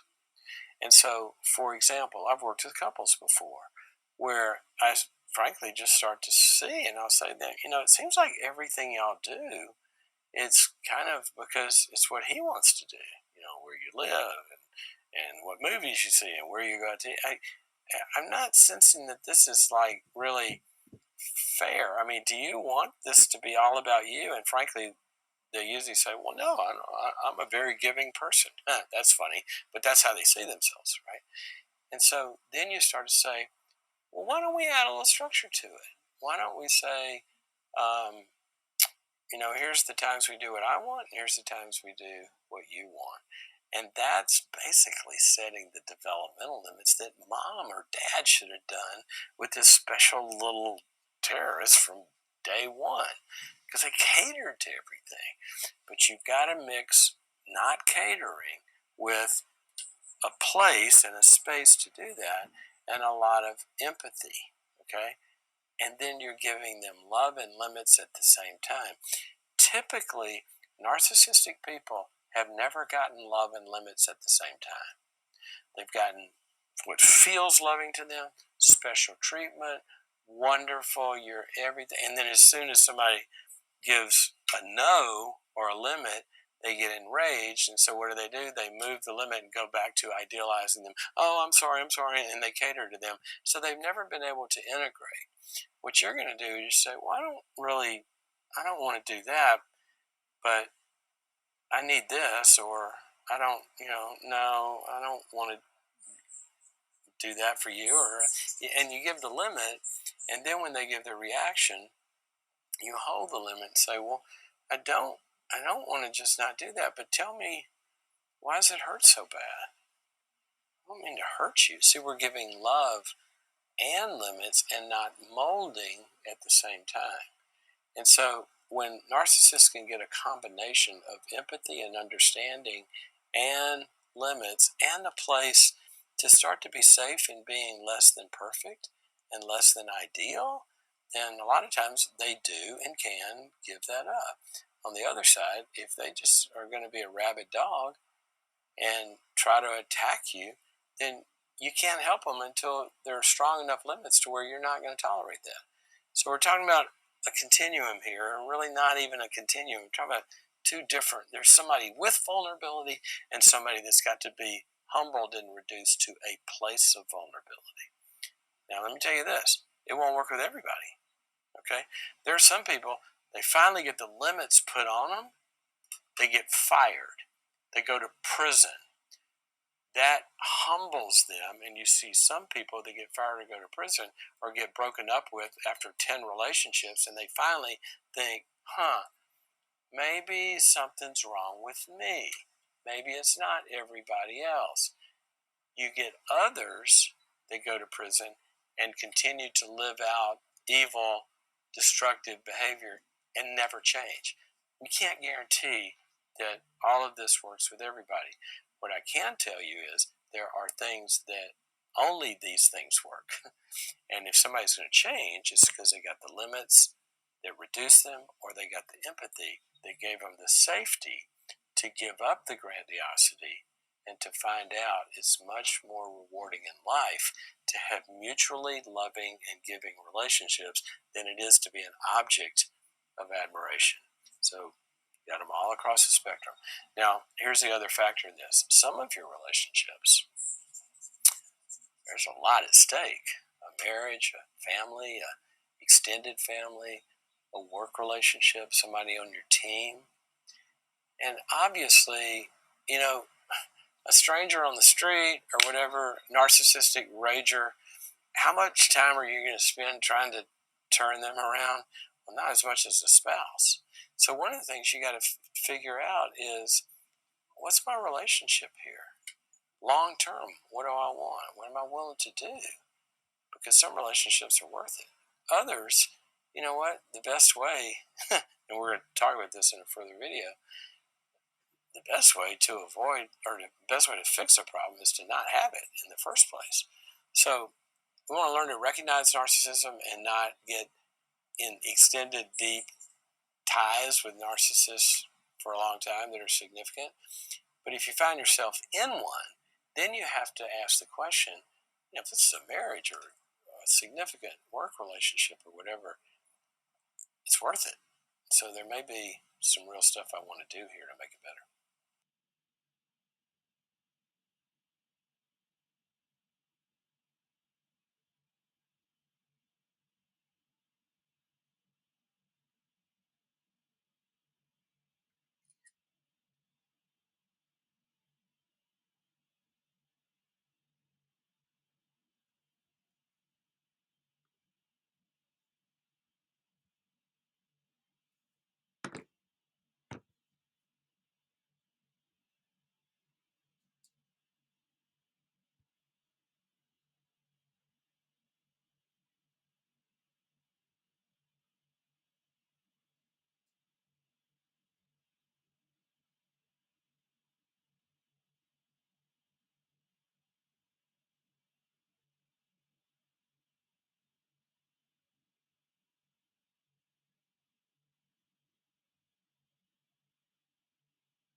Okay, so I've talked about kind of what to do when you find yourself in one of these.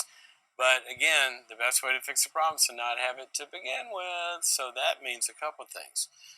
That you need some kind of radar, some nardar, if you will, be able to tell kind of when you're around somebody. So why? So you can't have a relationship with them? No.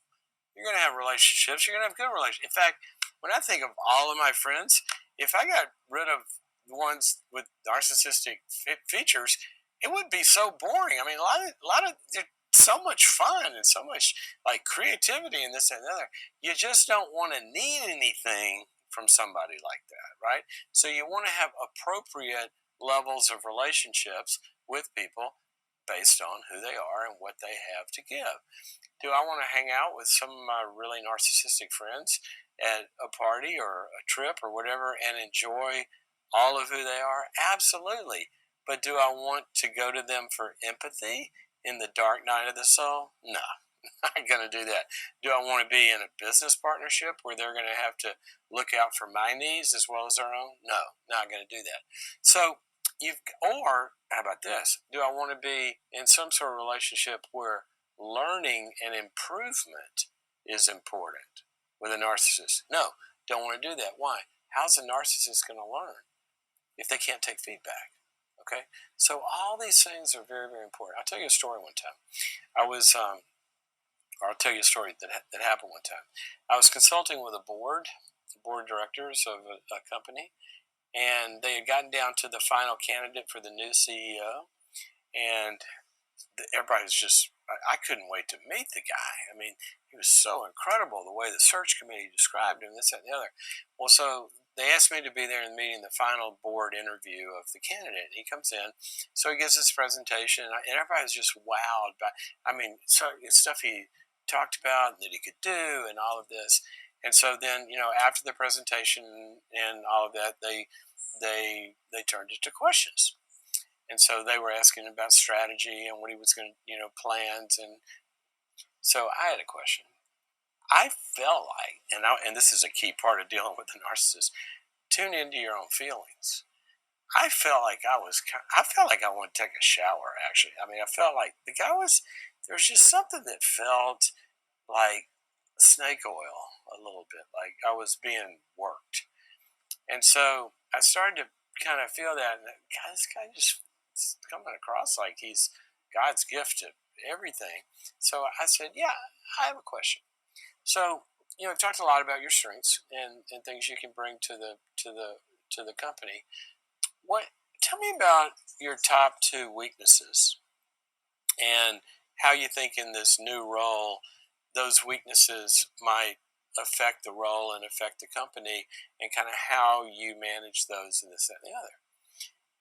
He looked at me like, seriously, like he did not know what I was talking about. And he said, what do you mean? Excuse me, what? And I said the same thing. And you could tell the concept of his having weaknesses was foreign. It's what we call ego alien. It did not fit with his concept of ego.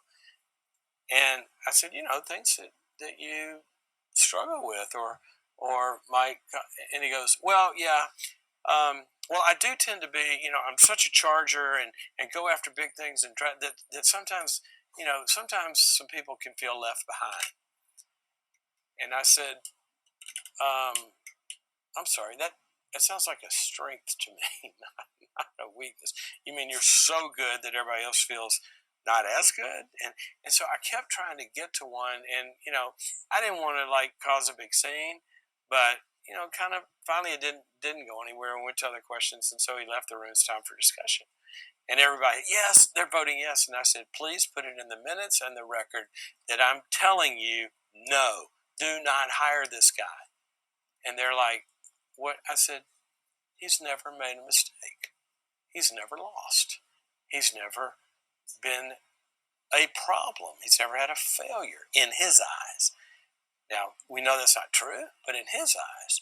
And if you hire him, you'll be the first. Something bad's going to happen because he can't acknowledge where he's not perfect. And people like that leave a lot of destruction in their wake. They did not listen to me. They hired him. And within about a year and a half, they were in serious trouble because he everything he presented to them was happy news and wonder and how great everything, and wasn't addressing serious problems. It drove them into so much financial destruction. It took them 5 years to recover from where that CEO had taken them in all of his wonder. So you don't want to get into these things. So here's the Nardar. Okay. First thing, tune into your own feelings. You meet somebody, you hang out with them. Is it a 2 hour dinner that's all about them? Is it when you say something about something else or even yourself? Does it instantly get reverted to something about them? Does the relationship over time tend to always be about them? Are they talking about how wonderful they are and all the name dropping and accoutrements and the clothes and all this image thing? If you're starting to see that, if it looks too good to be true, it is. Okay. Another one. Are you seeing them show vulnerability? Are you seeing them show empathy? Do they care about other people? Watch how they treat the little person. Okay. I was just in an executive team meeting with a very high functioning CEO who builds really good teams. And he was talking about looking for a new person for the team. And he said he took him, and I can't remember exactly what it was, took him in a bunch of outings, this and the other. I said, so, did you care about how he played golf or how he did that? He said, no. He said, I wanted to get him in enough places where I could watch how he treated the servers, could watch how he treated the people where it wasn't important, where he couldn't get anything from them. He's looking for self-centeredness. And so be on the radar about, is it all about them? Is it self-centered? Are they trying to look better than everybody else? Are they trying to look better than they are? Are they trying to appear like they're more special than the world? And is all of the conversation everything to try to show how cool they are? Versus, how about a little like authenticity? What we're talking about is being a real person. So do you see them talking about, things they've struggled with or things that they don't do well, or this is one of, my weaknesses, or this is one of the ways that, oh gosh, I blew that, or ask them about their last relationship. If the ex is all bad, or the last employer was an idiot because they didn't, well, I left that company because they didn't recognize my talents and strengths, and they. If all of the bad is outside of them, then they're not aware of any of their imperfections, are they? So self-centeredness, the need, just have radar for that and deal with it appropriately. Now, the next level, I tell singles, especially women, I tell them, look, in the dating world, because they get sucked into these relationships with narcissistic guys because they're so cool and so wonderful, and they're very attractive to them in the beginning, the charm. You know, narcissistic people are not talented. They're not gifted. They're not without assets. But those assets and talent and charm and all of that can be very attractive. And so people get lured into that, and then obviously it's all about them. So one of the things that I tell single women is, okay, so here's what you need. You need a good swine test. You have other kind of tests, right? You get tested for diseases. You get tested for sobriety, drug tests, and employers. In your dating life, I want you to have a swine test. And they go, "What's the swine test?" Well, you need to know if you're dealing with a pig or a human. All right. Now that comes from one of my favorite sayings that Jesus said. He said, "Don't cast your pearls before swine. Don't give the treasures of your heart and your soul to somebody that's subhuman." And anybody tries to be more than human is subhuman, right?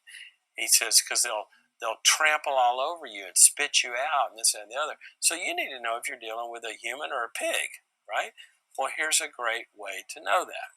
Just carry the swine test in your purse. I'll tell you the best one I know. It's the word no. So what happens when you say no to this person? If they want something and you don't do it, maybe physically they want something, you don't do it, or they want, if you're in a work environment and they want their project or their agenda, what happens when you say no to them?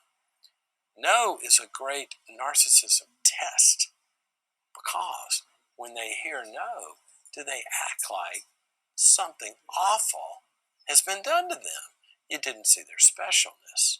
You're not valuing what I bring to them. Well, if you were, and all of a sudden you become the problem, you don't see how good it is, you don't value them, you don't see that this is better than anything anybody else could come in. You're not giving them enough responsibility. If you gave me more resources, and a lot of times you'll hear them blame their failure on some failure by somebody else, that's a key Nardar sign. Okay, use the word no. Also, make requests that are going to cost them something. A relationship is about give or take. Can they adapt to somebody else's needs? Huge test. Can they, when you need something, can they put their own needs aside and stop and say, "Oh, I'm sorry, what's going on?" Can they say no to their wishes for something you need? Can they receive no to their wishes for something that you need? Do they have empathy when they hurt you and you express it? Do they get defensive and blame you for the problem, or do they lean in and say, "I'm sorry, I didn't want to hurt you. Tell me what happened. I don't want you to feel that way. Here, let me make it better." That's what a good relationship does. Also, can they be on a path of learning? Do you hear them say, "Here's a way I'd like to get better. Or here's what I think my part is in the problem." I was meeting with the CEO this morning, and I said something about a particular strategy that he had, or the way he's dealing with his company. He goes, "Oh, I see. So I'm too much like this, and I need to be more like that." I remember almost feeling like having a worship experience, like I was with an angel, because they actually owned something, and they said, "Oh, okay, so I'm not doing that right. I could do better." Look for that kind of learning. And here's another one. Look at their friends. Okay, people that just surround themselves with people that make them look special or wonderful. I remember saying to somebody one time, "Do you have any like normal friends?"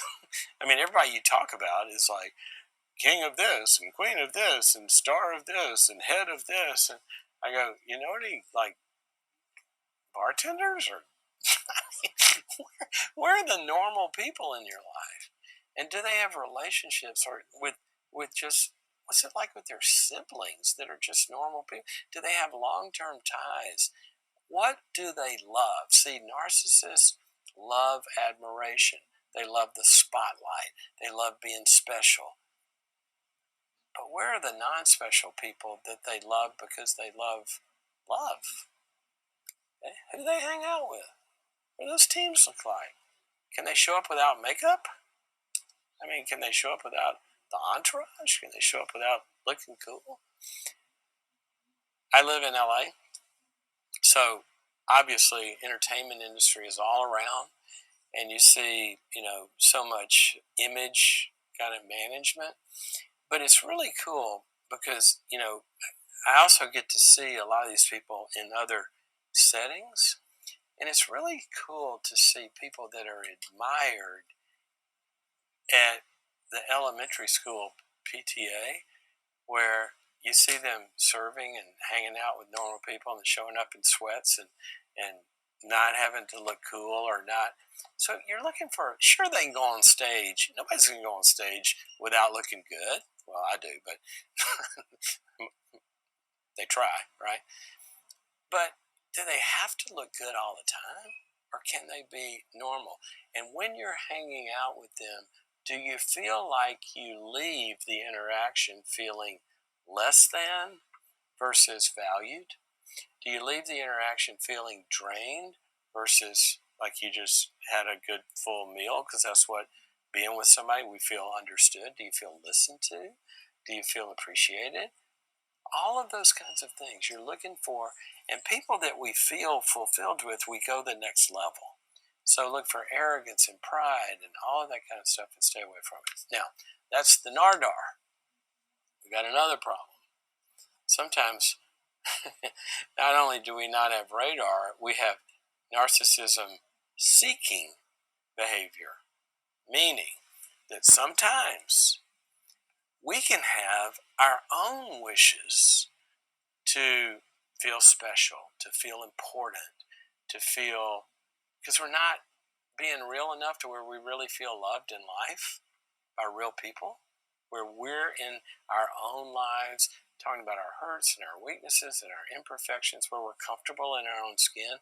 If our strategy in life is to be performance based and always feel special, and we value our worth not on who loves us but what people think about us or how they're idealizing us, then what are we going to do? Well, we're going to have a blind spot, first of all, and not be able to see them. So the blind spot, and we're also going to be drawn to people that make us feel better about ourselves. So here you got somebody that's trying to be wonderful, and now you're wanting to be around wonderful to make you feel better. Now you've just signed up for a relationship with a narcissist. You know where I see this a lot?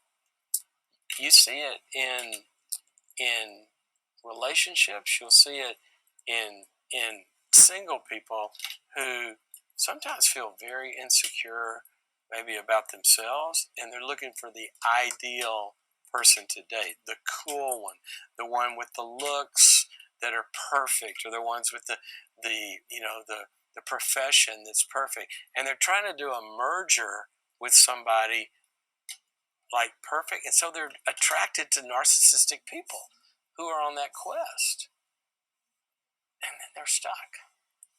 So you don't want that. You want to be real. Real attracts real. Narcissism attracts narcissism, or is drawn to narcissism.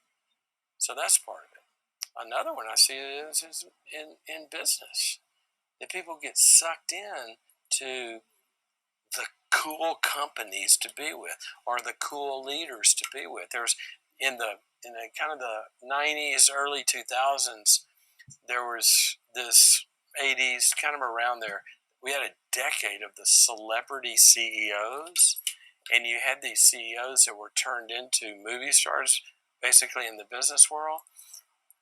And because of that, you saw other ones, starting to kind of be celebrity CEOs, and then you started to see this drawn to CEOs or hiring people that had that image and could be the face and all this kind of stuff.